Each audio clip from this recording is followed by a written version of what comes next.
Good afternoon, this is my English 1 curriculum analysis presentation titled The Links by myself, Bo Bush. This will be presented as a movie storyboard. So it'll be an opening scene, old guy sitting on a chair talking to a young whippersnapper about a necklace that he got and the origin story of the different parts and eventually how he got the two together. So it'll start off with an establishing shot in Mexico, 1970s. Two young guys will be walking up to a jewelry store. At the owner of the jewelry store, get a nice tight shot of the two of them, really cool dudes, shades on the works. And they'll come over to a sleepy shop owner, hanging around his jewelry cabinet, not much on display. Have a timid approach. They'll start talking to the guy, back and forth shot, reverse shot between the owner, ask if they got anything good, and they look at the merchandise, really don't find anything that they like, so they're about to leave. And as they're heading towards the door, the shop owner will yell out, "Wait!" Tell him that he's got something better, something behind the counter, where they got the good stuff. The shop owner will bring open a box, open it up, and you'll see this gorgeous silver pendant, chain, and they'll light up the two guys, real close shot on them. One dude will slap down money and say sold. Alright, so now we cut back to the old guy sitting on the chair again, talking to a kid who's now playing on his phone out of Angry Birds 3 or whatever the kids play in the future. I tell this story, but the kid's getting a little bored. We'll cut to Houston in the 1980s. They're walking up to a jewelry store with a similar shot. Same two guys, maybe a little bit older now. But different jewelry store, obviously. It's in the 80s, right? The scenes will match a lot, so they'll walk in, really close shot of them again. Two cool guys.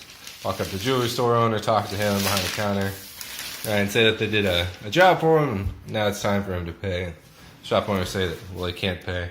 Probably be the same actor, just make it funny. And same guy, but two different jewelry stores from two different locations.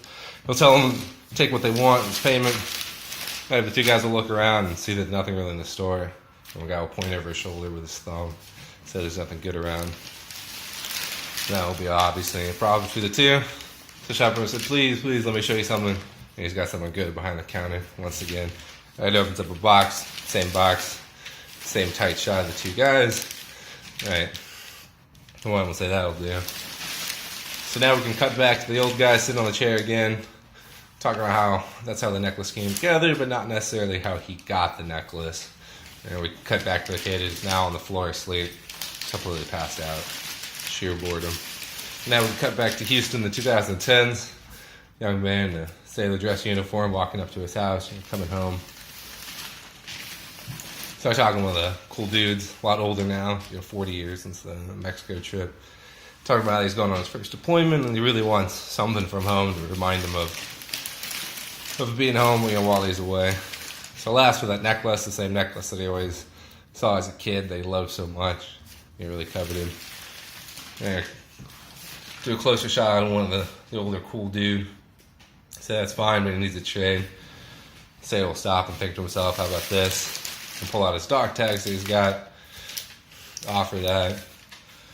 Guy will say that'll work. And so now the trade's been done. We can cut back to the old guy sitting on the chair again. So that's the end of the story. That's how he got the necklace, and that one day maybe he'll pass it on to his kid, young kid sitting in front of him talking to him. All right, cut down to the kid. Now his skeleton on the floor, died of sheer boredom. Listen to this old guy rant on about some necklace. So that'll be the end of the movie. Throw up some credits. My name all over it because I made it, shot it, acted in it, probably everything, and then probably finished the movie on a really tight shot of the necklace itself.